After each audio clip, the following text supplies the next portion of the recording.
Hello friends, welcome to ours GS. दोस्तों, कैसे हैं आप लोग? उम्मीद करते हैं आप बहुत अच्छे होंगे। दोस्तों, आज का हमारा टॉपिक है सर्कुलेटरी सिस्टम, यानी आज हम परिसंचरण तंत्र के बारे में अध्ययन करेंगे। तो दोस्तों, आप वीडियो को लास्ट तक देखिएगा। उम्मीद है आपको जितना भी परिसंचरण तंत्र के से संबंधित क्वेश्चन आता है दोस्तों, सब आपको आने लगेगा। तो आइए देखते हैं। दोस्तों, परिसंचरण तंत्र के अंतर्गत आपका हृदय आता है और परिसंचरण तंत्र की खोज किसने किया है? याद रखना, विलियम हार्वे ने किया है। दोस्तों, परिसंचरण तंत्र की खोज किसने किया है? विलियम हार्वे ने किया है। नेक्स्ट बात करते हैं। इसमें दोस्तों एक होती है धमनी, एक होती है सिरा, यानी हृदय का जो आपका स्ट्रक्चर होता है, इसमें दो चीजें पाई जाती हैं। एक क्या पाया जाता है दोस्तों? धमनी, और एक क्या पाया जाता है? सिरा। धमनी का काम क्या होता है? याद रखना दोस्तों, धमनी का काम होता है शुद्ध रक्त को हार्ट से, यानी कहां से? हृदय से लेकर कहां तक जाना? बॉडी तक जाना। यानी धमनी का काम होता है दोस्तों शुद्ध रक्त को हार्ट से कहां तक लेके जाना? बॉडी तक, यानी हृदय से कहां तक? शरीर तक लेके जाना है। और ये कैसी होती है दोस्तों? लाल होती है। नेक्स्ट बात करते हैं सिरा। तो सिरा, ध्यान देना दोस्तों, ये अशुद्ध रक्त लेके जाता है कहां से कहां तक? तो याद रखना, शरीर से कहां तक? हृदय तक। और ये कैसी होती है दोस्तों? याद रखना, नीला होता है। अब बात करते हैं दोस्तों, ये शुद्ध और अशुद्ध क्या होता है? शुद्ध का मतलब होता है दोस्तों जिसमें ऑक्सीजन हो, यानी ऑक्सीजनेटेड ब्लड को क्या कहा जाता है? शुद्ध। और जिसमें ऑक्सीजनेटेड ना हो, यानी कहने मतलब उसमें ऑक्सीजन ना हो, वो क्या कहलाता है? अशुद्ध। यानी ऑक्सीजन नहीं होगा दोस्तों तो क्या हो? कार्बन डाइऑक्साइड होगा। तो याद रखना, ऑक्सीजनेटेड ब्लड को शुद्ध ब्लड कहा जाता है और डीऑक्सीजनेटेड ब्लड को क्या कहा जाता है? अशुद्ध ब्लड कहा जाता है। ठीक। और आगे बात करते हैं दोस्तों, इसका कुछ एक्सेप्शन होते हैं, अपवाद होता है। यानी जैसे धमनी का काम होता है शुद्ध रक्त को ले जाना कहां से कहां तक? हृदय से बॉडी तक। सेम एक्सेप्शन होता है दोस्तों फुफ्फुस धमनी इसका, यानी इसका उल्टा काम करेगा। और ये क्या करेगा? ये तो शुद्ध लेके जा रहा था, ये क्या लेके जाएगा? अशुद्ध रक्त को लेके जाएगा। ध्यान देना, इसका अपवाद सिरा का भी होता है, फुफ्फुस सिरा, यानी ये क्या करेगा? शुद्ध रक्त लेके जाता है। यानी ये दोस्तों फॉलो नहीं करता है नियम को, तो आपको इतना याद रखना है। नेक्स्ट बात करते हैं अब इसमें कि धमनी कैसे याद करें दोस्तों? शुद्ध रक्त लेके जाता है। याद रखना, धमनी से हम याद कर सकते हैं धम धम। और धम धम कौन चलता है दोस्तों? शेर चलता है। और शेर क्या होता है? शाकाहारी होता है। शाकाहारी मतलब शुद्ध होता है। तो आप याद रखना, धमनी का काम क्या होता है? शुद्ध रक्त को लेके जाना। इसको रिलेट करके हम याद कर सकते हैं। नेक्स्ट इसमें लिखा है सिरा। सिरा का मतलब समझिए शेर। और शेर क्या करता है? मांस खाता है। मांस खाने मतलब क्या होता है दोस्तों? अशुद्ध होता है। अशुद्ध होने की वजह से इसको हम कह सकते हैं कि सिरा का काम क्या होता है? अशुद्ध रक्त लेके जाना। लेकिन जस्ट इसका अपोजिट, यानी फुफ्फुस सिरा का काम क्या हो जाएगा दोस्तों? फुफ्फुस सिरा का काम क्या हो जाएगा? शुद्ध रक्त को लेके जाना। सेम इसी प्रकार धमनी, यानी फुफ्फुस धमनी का काम क्या हो जाएगा? अशुद्ध रक्त को लेके जाना। ठीक है दोस्तों, ये हमने हार्ट का स्ट्रक्चर बनाया दोस्तों, ये समझने के लिए है, क्योंकि आप अगर वो वाला डायग्राम बनेंगे ओरिजिनल तो आपको समझने में कठिनाई होगी। तो आप इसमें समझ लीजिए, बाकी आप उसको बना के समझ सकते हैं। तो दोस्तों कैसे समझेंगे इसको? याद रखना, ये आपको जो दिख रही है ये हार्ट का आकार है दोस्तों। हार्ट जो होता है किस आकार का होता है? याद रखना, एक मुट्ठी के आकार का होता है। यानी मुट्ठी अगर आप बांध लीजिए तो इस आकार का क्या होता है? आपका हार्ट होता है। ठीक। अब इसमें एक होता है फेफड़ा दोस्तों। फेफड़े का काम क्या होता है? तो फेफड़े का काम क्या होता है? यानी शुद्ध अशुद्ध रक्त को शुद्ध करना, यानी इम्प्योर ब्लड को प्योर करना। ये किसका काम है? हमारे लंग्स का काम है। यानी हमारा जो फेफड़ा होता है उसका काम क्या होता है दोस्तों? अशुद्ध रक्त को शुद्ध करना, यानी इम्प्योर ब्लड को प्योर बनाना। तो याद रखना, इसमें अब प्योर ब्लड होगा कहीं न कहीं, तो प्योर ब्लड को लेके आता है फुफ्फुस सिरा। कहां लेके आता है दोस्तों? याद रखना, बाया आलिंद में। कहां लेके आता है? बाया आलिंद में। बाया आलिंद में आता है दोस्तों। उसके बाद फिर एक होती है बाइक्रिप्सिड वाल्व। इसके माध्यम से दोस्तों ये शुद्ध रक्त कहां आ जाएगा? बाया निलय में। कहां आ जाएगा? बाया निलय में। अब यहाँ पर बाइक्रिप्सिड वाल्व को क्या कहा जाता है? द्विदलीय कपाट कहा जाता है। इस माध्यम से ब्लड कहाँ आएगा? बाया निलय में आएगा। उसके बाद फिर ब्लड यहाँ से दोस्तों शुद्ध ब्लड महाधमनी के माध्यम से कहा जाएगा? बॉडी में। और बॉडी से फिर कहा जाएगा? सेल में। सेल से टिश्यू में जाएगा। टिश्यू में जाने के बाद दोस्तों ब्लड हमारा यूज हो जाता है। फिर ब्लड क्या हो जाता है? अशुद्ध हो जाता है। यानी ब्लड क्या हो गया? आपका डीऑक्सीजनेटेड ब्लड हो गया। यानी इसमें क्या मिल गया? कार्बन डाइऑक्साइड की मात्रा बढ़ गई। तो कह सकते हैं कि ये इम्प्योर ब्लड कहाँ आएगा? तो दाया आलिंद में। उसके बाद फिर दाया आलिंद में कैसा ब्लड है दोस्तों? तो याद रखना, अशुद्ध है। उसके बाद फिर ये ट्राइक्यूप्सिड वाल्व होता है जिसको हम त्रिदलीय कपाट कहते हैं। इस माध्यम से ब्लड कहाँ आता है दोस्तों? दाया निलय में आ जाता है। अब यहाँ पर दोस्तों एक होता है सेप्टम। सेप्टम का काम क्या होता है, याद रखना दोस्तों, सेप्टम शुद्ध रक्त को अशुद्ध रक्त से मिलने नहीं देता है। यानी इधर क्या है दोस्तों, शुद्ध रक्त है, इधर क्या है आपका अशुद्ध रक्त है। इन दोनों के बीच की कड़ी कौन है, तो सेप्टम है। तो सेप्टम क्या करता है, इन दोनों को मिलने नहीं देता है।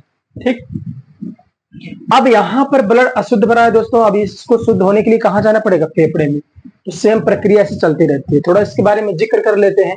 तो दोस्तों याद रखना, जो मछली होती है इसका काम, मछली के हृदय में कितने चैम्बर होते हैं, याद रखना 2 चैम्बर होते हैं। यानी कितने कोष्ठक होते हैं दोस्तों, 2। उभयचर जितने होते हैं दोस्तों और सरीसृप जितने होते हैं उसमें कितने कोष्ठक होते हैं, 3 कोष्ठक। तो सरीसृप का मतलब होता है दोस्तों जो रेंग कर चले, उनको सरीसृप यानी रेप्टाइल्स कहा जाता है। उसके बाद कुछ स्तनधारी होते हैं और पक्षी होते हैं, इनके हृदय में कितना होता है दोस्तों, चैम्बर, 4 चैम्बर होते हैं। सेम इसी प्रकार दोस्तों स्तनधारी मनुष्य भी आता है, तो मनुष्य के हृदय में भी 4 चैम्बर पाए जाते हैं। चैम्बर का मतलब कोष्ठक। तो मनुष्य के हृदय में 4 चैम्बर कौन कौन से होते हैं दोस्तों, 2 आलिंद होता है, 2 निलय होता है। 2 आलिंद में कौन कौन सा होगा, तो बायां आलिंद और बायां निलय, बायां आलिंद दायां निलय, इस प्रकार से हो सकता है। यानी एक होता है बायां आलिंद बायां निलय, दूसरा क्या हो जाएगा दोस्तों, दायां आलिंद और दायां निलय। ठीक, 4 वाल्व भी पाए जाते हैं दोस्तों। 2 वाल्व आपको दिख रहे हैं, एक होता है आपका द्विदलीय कपाट यानी बाइक्यूप्सिड वाल्व, एक आपका क्या होता है, त्रिदलीय कपाट। तो याद रखना, मानव हृदय में कितने चैम्बर होते हैं दोस्तों, 4 चैम्बर होते हैं। मानव हृदय में कितने चैम्बर पाए जाते हैं, 4 चैम्बर पाए जाते हैं। 2 आलिंद होता है दोस्तों और 2 क्या होता है, निलय होता है। ठीक, नेक्स्ट बात करते हैं, मानव हृदय में 4 वाल्व पाए जाते हैं, आपको पता है। बाकी ये डायग्राम जो देख रहे हैं दोस्तों, ये ऊपर की ओर अगर करेगा तो दोस्तों ये क्या होगा, सिस्टोल होगा। यानी ऊपर की ओर बढ़ेगा तो सिस्टोल कहा जाता है, नीचे की ओर बढ़ेगा तो इसको डायस्टोल कहा जाता है। ध्यान देना दोस्तों, सिस्टोल में समय जो लेता है हमारा हृदय, वो कितना समय लेता है, 0.3 सेकंड। आपको पता है हृदय जो होता है दोस्तों पंप करता है, हृदय काम क्या होता है, पंप करने का। लेकिन अगर हम कहें कि ब्लड को शुद्ध कौन करता है, तो याद रखना कौन करता है, फेफड़ा करता है। ठीक, तो अब यहां पर आगे देखते हैं। तो दोस्तों एक होता है सिस्टोल, एक होता है डायस्टोल। जब भी सिस्टोल करेगा दोस्तों तो कितना समय लेगा, 0.3 सेकंड। ध्यान देना दोस्तों, सिस्टोल का मतलब होता है सिकुड़ना। हृदय सिकुड़ने में कितना टाइम लेता है, 0.3 सेकंड लेता है। और हृदय फैलने में कितना समय लेगा, फैलने में दोस्तों समय ज्यादा जाता है। क्यों, क्या रीजन है, क्योंकि प्रेशर देना पड़ता है दोस्तों, इसलिए टाइम ज्यादा जाता है। तो याद रखना सिस्टोल 0.3 सेकंड में करता है दोस्तों। और जब भी सिस्टोल करेगा तो याद रखना हृदय की आवाज कैसी होती है, लब। और उसके बाद दोस्तों जब ये फैलेगा तो इसको कहा जाता है डायस्टोल, और इसकी आवाज कैसी होती है दोस्तों, याद रखना डब। यानी ये कितने समय में करेगा दोस्तों, 0.5 सेकंड। याद रखना सिस्टोल 0.3 सेकंड और डायस्टोल 0.5 सेकंड, इतना समय लेता है। और हृदय की आवाज क्या होती है दोस्तों, पता होगा आपको, धक धक। याद रखना धक धक नहीं होती बल्कि क्या होती है, लब डब। हृदय हमारा लब डब करता रहता है। ठीक, अब दोनों सर्कल पूरा करने में कितना समय लगेगा, तो याद रखना एक सर्कल कंप्लीट करने में कितना लगेगा, तो 0.3 और 0.5 को जोड़ेंगे 0.8 सेकंड में टोटल समय लगता है। इस प्रकार कह सकते हैं 1 मिनट में दिल धड़कता है कितना, 60/0.8 करेंगे तो ये कितना बार आएगा दोस्तों, 75 बार आ जाएगा। कैलकुलेशन कर लेना। लेकिन हमारा हृदय जो होता है दोस्तों, हृदय जो धड़कता है हमारा कितना, 1 मिनट में कितनी बार धड़कता है, तो आपको पता है 72 बार धड़कता है। नहीं, हमारे हृदय की जो बीट होती है वो 72 टाइम्स होती है। लेकिन अब 75 बार होता है, लेकिन दोस्तों एक फ्रैक्शन ऑफ सेकंड के लिए एक सर्कल जब भी कंप्लीट करता है हृदय ना, तो थोड़ी देर के लिए रुकता है। यहाँ पर रुकेगा, फिर एक सर्कल कंप्लीट करेगा, तो रुकता है बहुत कम समय के लिए, इसीलिए 75 का 72 हो जाता है। ठीक है ना, इस प्रकार आप समझ सकते हैं। बाकी एक ऐसा भी क्वेश्चन पूछा जाता है कि हमारे शरीर का कौन सा अंग ऐसा होता है जो कभी आराम नहीं करता, तो याद रखना आपका हृदय ही होता है दोस्तों जो कभी आराम नहीं करता है। लेकिन हृदय ही ऐसा होता है दोस्तों जो फ्रैक्शन ऑफ सेकंड के लिए रुकता भी है।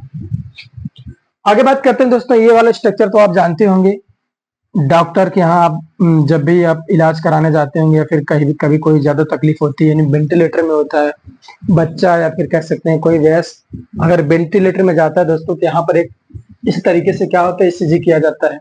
इसका मतलब क्या होता है दोस्तों, याद रखना ऊपर की ओर रहेगा तो ये सिस्टोल होगा और नीचे रहेगा तो डायस्टोल होगा। ठीक है ना, ये वेंटिलेटर में यूज किया जाता है।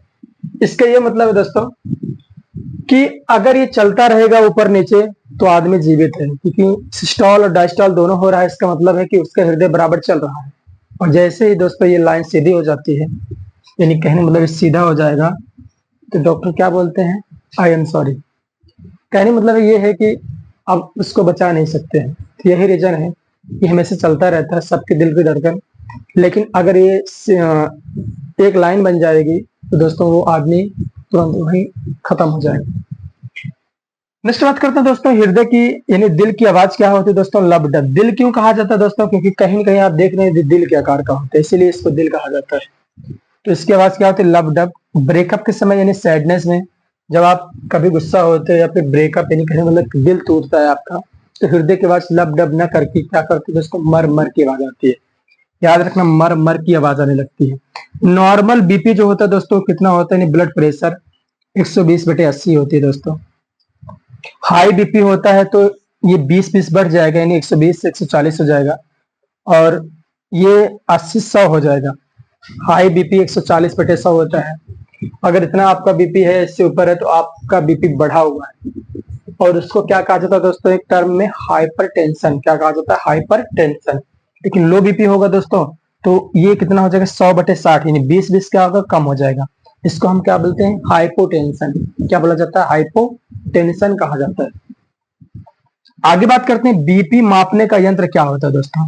याद रखना, बीपी मापक यंत्र क्या होता है, स्फिग्नोमैनोमीटर। यानी हम जो बीपी मापते हैं दोस्तों, या फिर डॉक्टर वगैरह मापते हैं यहाँ पर रख करके, वो यंत्र का, उस यंत्र का नाम क्या है, याद रखना, स्फिग्नोमैनोमीटर। ठीक, आगे बात करते हैं दोस्तों स्टडी ऑफ हार्ट, यानी हार्ट के अध्ययन को क्या कहा जाता है, तो याद रखना कार्डियोलॉजी कहा जाता है। और डॉक्टर वगैरह जो दोस्तों धमनियां देखते हैं हमारी कि कौन से धमनी से बीपी वगैरह चेक करते हैं, अगर डॉक्टर के यहाँ जाते हैं तो नाड़ी चेक करवाते हैं। नाड़ी चेक करते हैं दोस्तों यहाँ पर होती है, तो याद रखना ये नाड़ी कौन सी होती है, यहाँ पर रेडियल धमनी होती है। यानी आपके जो धमनी चेक करते हैं कौन सी होते हैं, रेडियल धमनी को पता करते हैं कैसा वो बीपी उसका हाई है कि लो है। ठीक है ना। नेक्स्ट बात करते हैं दोस्तों सेप्टम ना हो तो क्या हो, तो हमने आपको बताया सेप्टम अगर नहीं होगा दोस्तों, यहाँ पर सेप्टम जो दिख रहा है, तो अशुद्ध ब्लड और शुद्ध ब्लड, यानी शुद्ध और अशुद्ध ब्लड क्या होगा दोस्तों, आपस में मिल जाएगा, और मिलने से एक रोग होता है दोस्तों, ऐसे बेबी को कहा जाता है ब्लू बेबी सिंड्रोम।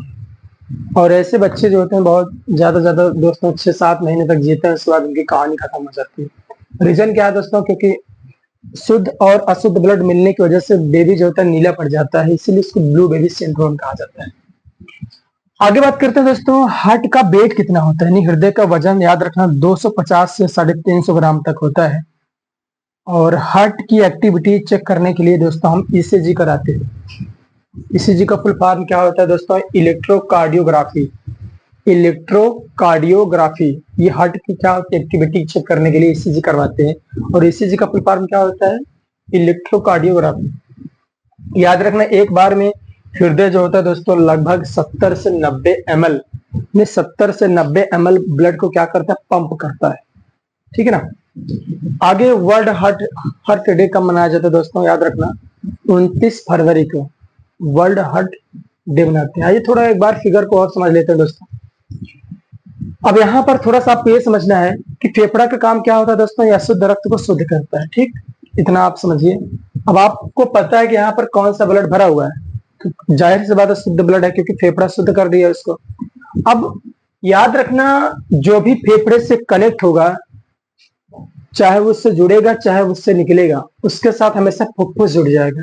रीजन क्या है, क्योंकि स्टडी ऑफ लंग्स क्या कहलाता है दोस्तों, पल्मोनोलॉजी। तो याद रखना पल्मनरी, पल्मनो से बना है पल्मनरी, और पल्मनरी का मतलब होता है फुफ्फुस। तो इसलिए जो भी हृदय फेफड़े से जुड़ेगा उसके साथ हमेशा फुफ्फुस जुड़ेगा।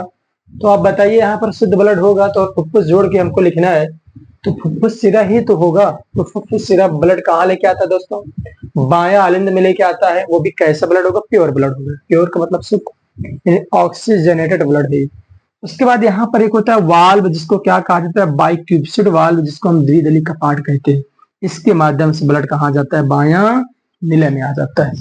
अब बायां नीले में आ गया ब्लड, अब इसको हार्ट से लेके जाना है कहाँ, बॉडी तक।